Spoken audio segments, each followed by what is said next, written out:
Multiplication ಅನ್ನ ನಾವು ಅತಿ ವೇಗವಾಗಿ ಪ್ರಾಕ್ಟೀಸ್ ಮಾಡಬೇಕು.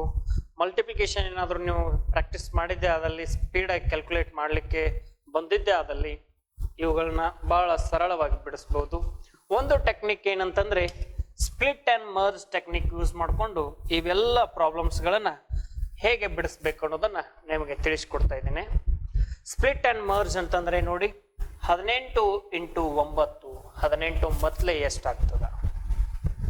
18 9 ನಾವು ಮಗ್ಗಿ ಬರ್ತಿದ್ರೆ ಮಾತ್ರ ಹೇಳಕ್ಕೆ ಬರ್ತದ, ಬರ್ದಿದ್ರೆ ಏನ್ ಮಾಡ್ತೀವಿ, ಸಿಂಪ್ಲಿ ಕ್ಯಾಲ್ಕುಲೇಟ್ ಮಾಡ್ತಾ ಸಮಯವನ್ನ ವೇಸ್ಟ್ ಮಾಡ್ತೀವಿ. ಅದಕ್ಕಾಗಿ ಇದನ್ನ ಸ್ಪ್ಲಿಟ್ ಮಾಡೋಣ. 18ನ ನಮಗೆ ಹೇಗೆ ಬೇಕೋ ಹಾಗೆ ಸ್ಪ್ಲಿಟ್ ಮಾಡಿಕೊಂಡು ಮಲ್ಟಿಪ್ಲಿಕೇಶನ್ ಮಾಡೋದು. 18ನ ಸ್ಪ್ಲಿಟ್ ಯಾವ ರೀತಿ ಮಾಡಬೇಕು? 10 + 8 × 9 10 + 8 × 9 ಇದೆ. ಹಾಗಾಗಿ 9 10 9 10 90 ಆಗ್ತದ, ಪ್ಲಸ್ 9 8 72 ಬರ್ತದ. ಇವೆರಡು ಆರಾಮ್ಸೆ ಕೂಡಿಸ್ಬೋದಲ್ವಾ? 90 + 72 ಕೂಡಿಸಿದಾಗ 162 ಆರಾಮ್ಸೆ ಕ್ಯಾಲ್ಕುಲೇಟ್ ಮಾಡ್ಬೋದು. ಈ ರೀತಿ ನೀವು ಪೆನ್ನು ಪೇಪರು ಎಲ್ಲಿವರೆಗೆ ಯೂಸ್ ಮಾಡ್ಬೇಕಂತಂದ್ರೆ ನಿಮಗೆ ಪ್ರಾಕ್ಟೀಸ್ ಆಗೋವರೆಗೆ ಮಾತ್ರ ಯೂಸ್ ಮಾಡಬೇಕು. ನಿಮ್ದು ಪ್ರಾಕ್ಟೀಸ್ ಆದ ತಕ್ಷಣ ಇದೆಲ್ಲ ರಿಮೂವ್ ಆಗಿ ಡೈರೆಕ್ಟ್ 18 9 162 ಅಂತ ನಿಮಗೆ ಮೈಂಡಲ್ಲಿ ಆನ್ಸರ್ ಬರುತ್ತೆ. ಅಲ್ಲಿವರೆಗೂ ನೀವು ಪ್ರಾಕ್ಟೀಸ್ ಮಾಡಲೇಬೇಕು. ಹಾಗೆ ಮುಂದಿನ ಪ್ರಶ್ನೆ ನೋಡೋಣ. 35 4 ಇದನ್ನು ಯಾವ ರೀತಿ ಮಾಡಬೇಕು? 35 4 ಯಾವ ರೀತಿ ಮಾಡಬೇಕು ಅಂತಂದ್ರೆ split and merge technique use ಮಾಡೋಣ. 35 can be splitted as 30 + 5.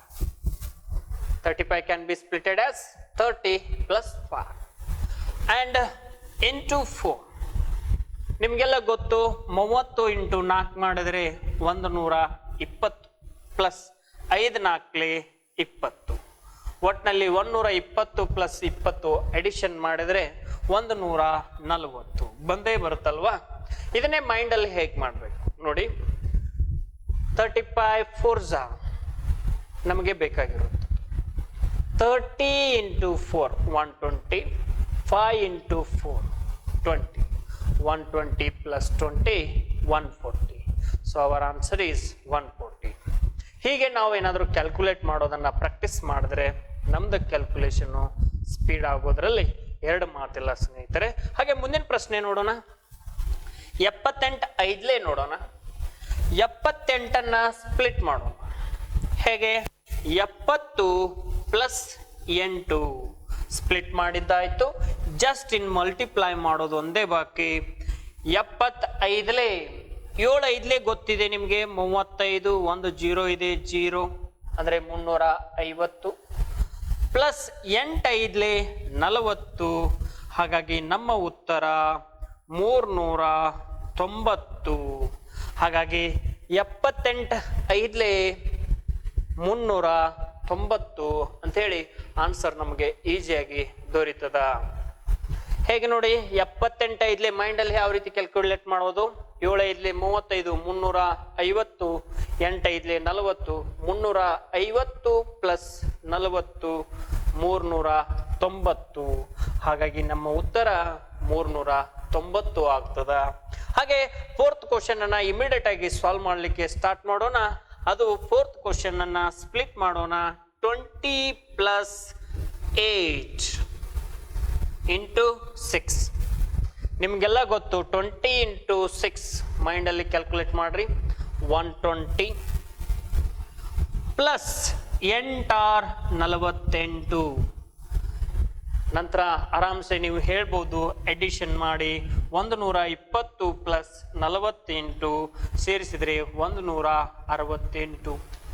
ಇದನ್ನೇ ಮೈಂಡಲ್ಲಿ ಹೇಗೆ ಮಾಡೋದು ನೋಡಿ. 26 120, 8 48, 48 ಪ್ಲಸ್ 120 = 168. ಈ ರೀತಿಯಾಗಿ ಮೈಂಡಲ್ಲಿ ನಾವು ಏನಾದರೂ ಕ್ಯಾಲ್ಕುಲೇಷನ್ ಮಾಡೋದನ್ನ ಪ್ರಾಕ್ಟೀಸ್ ಮಾಡಿದ್ರೆ ನಮ್ಮ ಕ್ಯಾಲ್ಕುಲೇಷನ್ ಸ್ಪೀಡ್ ಆಗುತ್ತೆ. ನೆಕ್ಸ್ಟ್ ಪ್ರಾಬ್ಲಮ್ಗೆ ಹೋಗೋಣ. 72 × 3 ಸ್ಪ್ಲಿಟ್ ಮಾಡೋಣ. 72 ಅನ್ನ ಸ್ಪ್ಲಿಟ್ ಮಾಡಿ ಬರೆದಾಗ 70 + 3 70 plus 2 into 3.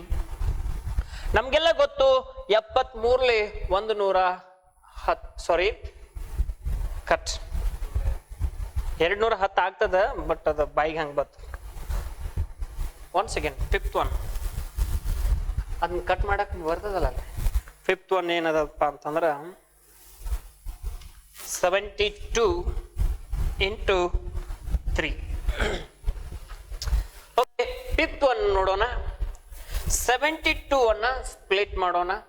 ಅಂದ್ರೆ 70 plus 2 into 3. 7 3 21 ಅಂದ್ರೆ 210 ಆಯ್ತು. ಪ್ಲಸ್ 2 3 6, ಹಾಗಾಗಿ ನಮ್ಮ ಉತ್ತರ 216. 216 ಹೇಗೆ ಸ್ಪ್ಲಿಟ್ ಮಾಡಬೇಕು ಮೈಂಡಲ್ಲೇ ನೋಡಿ. 7 3 21 ಅಂದ್ರೆ 210, 2 3 6, 210 ಪ್ಲಸ್ 6 ಮಾಡಿದಾಗ 216 ಆಗುತ್ತೆ. ಹಾಗಾಗಿ ನಮ್ಮ ಉತ್ತರ 216. ಹೀಗೆ ಸ್ಪ್ಲಿಟ್ ಮಾಡಿ ಮಲ್ಟಿಪ್ಲೈ ಮಾಡೋದನ್ನ ಪ್ರಾಕ್ಟೀಸ್ ಮಾಡಬೇಕು. ನಂತರ 6th ಕ್ವಶನ್ ಅನ್ನ ಡೈರೆಕ್ಟ್ ಆಗಿ ಸಾಲ್ವ್ ಮಾಡೋಣ. 96 into 6. 96 ಅನ್ನ ಸ್ಪ್ಲಿಟ್ ಹೇಗೆ ಮಾಡೋದು ನೋಡಿ. 90 plus 6 into 6. 90 into 6 ನಿಮ್ಗೆಲ್ಲ ಗೊತ್ತಿದೆ. 9 54 ಅಂದ್ರೆ 96 540 ಪ್ಲಸ್ 6 36, ಅದನ್ನು ಕೂಡ ಇಲ್ಲಿ ಬರೆದು ಬಿಡೋಣ.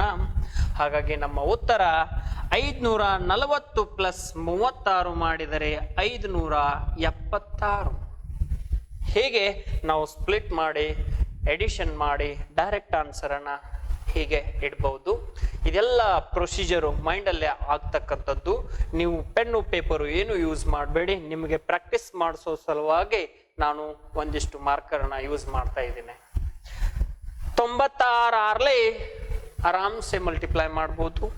9 54 ಅಂದ್ರೆ 540, 6 36, 540 ಪ್ಲಸ್ 36 576.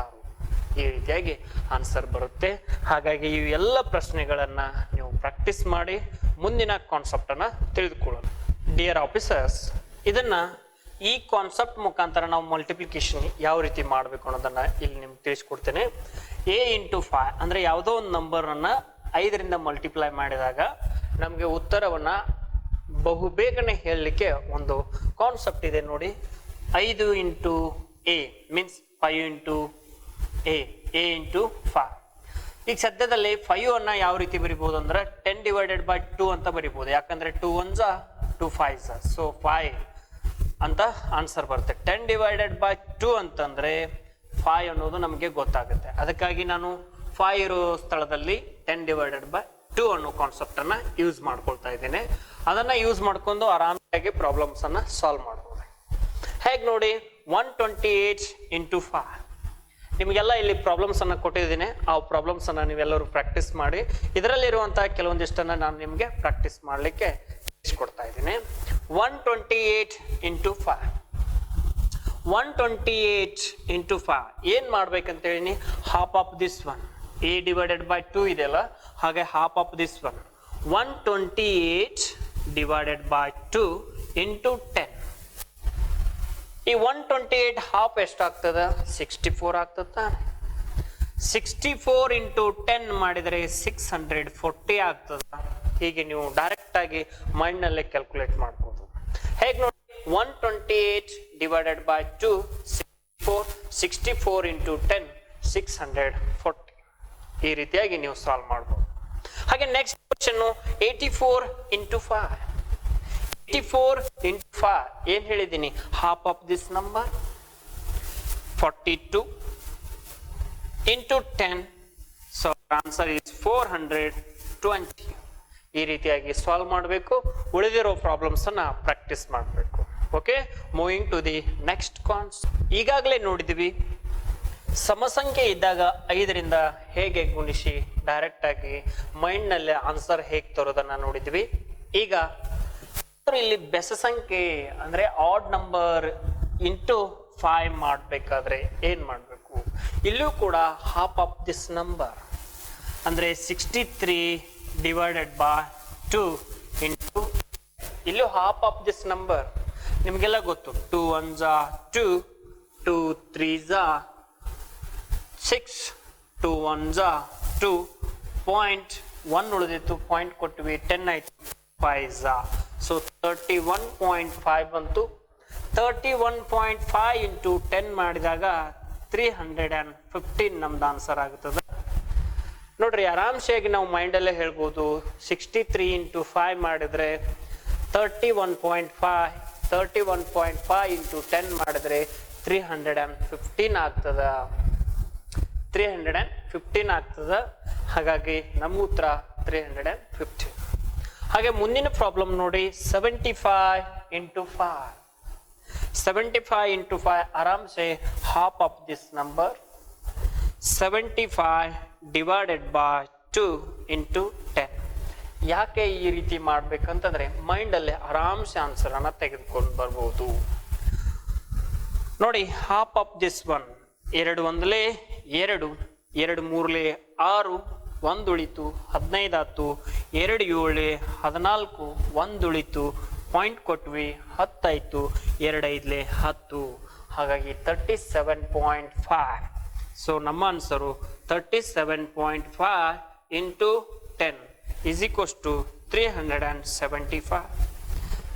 ನೋಡಿ, ಇನ್ನೊಂದ್ಸರಿ ನೋಡಿ, 75 ಹಾಫ್ ಎಷ್ಟಾಗ್ತದ? 37.5. 37.5. 37 2s 74. Half plus half means 1. So 75 into 5 ಮಾಡಿದಾಗ 375. ನೀವೇನಾದರೂ ಪ್ರಾಕ್ಟೀಸ್ ಮಾಡಿದ್ರೆ ಅನುಕೂಲ ಆಗ್ತದ. ಇಲ್ಲಿ ಏನು ಇಷ್ಟು ಪ್ರಾಬ್ಲಮ್ಸ್ ಇದಾವಲ್ಲ, ಇವೆಲ್ಲವನ್ನ ಪ್ರಾಕ್ಟೀಸ್ ಮಾಡಿ ನಿಮ್ಮ ಕ್ಯಾಲ್ಕುಲೇಷನ್ ಅನ್ನ ಇನ್ಕ್ರೀಸ್ ಮಾಡ್ಕೊಳ್ಳಿ. ನಿಮ್ಮ ಕ್ಯಾಲ್ಕುಲೇಷನ್ ಅನ್ನ ಇನ್ಕ್ರೀಸ್ ಮಾಡ್ಕೊಳ್ಳೋದ್ರ ಜೊತೆಗೆ ನಿಮ್ಮ ಕ್ಯಾಲ್ಕುಲೇಷನ್ನು ಅಕ್ಯುರೇಸಿ ಮತ್ತು ಸ್ಪೀಡ್ ಹೆಚ್ಚಾಗ್ತದ. ಇದರಿಂದಾಗಿ ಒಂದು ಕ್ವಶನ್ ಅನ್ನ ನೀವು ವಿದಿನ್ 30 ಸೆಕೆಂಡ್ನಲ್ಲಿ ಸಾಲ್ವ್ ಮಾಡಲಿಕ್ಕೆ ಒಂದು ಎಬಿಲಿಟಿ ಬರ್ತದ. ಆ ಎಬಿಲಿಟಿ ಇದನ್ನ ಪ್ರಾಕ್ಟೀಸ್ ಮಾಡಿದಾಗ ಮಾತ್ರ ನಿಮಗೆ ಗೊತ್ತಾಗ್ತದ. ಪ್ರಾಕ್ಟೀಸ್ ಮಾಡಿ. ನಾನು ಎರಡೆರಡು ಎಕ್ಸಾಂಪಲ್ಸ್ ಅನ್ನ ನಿಮಗೆ ತಿಳಿಸ್ತಾ ಇದ್ದೇನೆ. ಇಲ್ಲಿ ಹಲವಾರು ಎಕ್ಸಾಂಪಲ್ಸ್ಗಳನ್ನ ಕೊಟ್ಟಿದ್ದೇನೆ.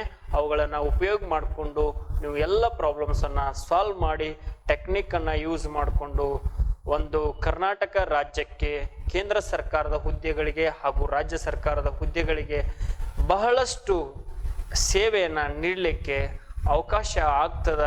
ಹಾಗೆ ಮುಂದೆ ಮೂವ್ ಆಗೋಣ. Thank you one and all.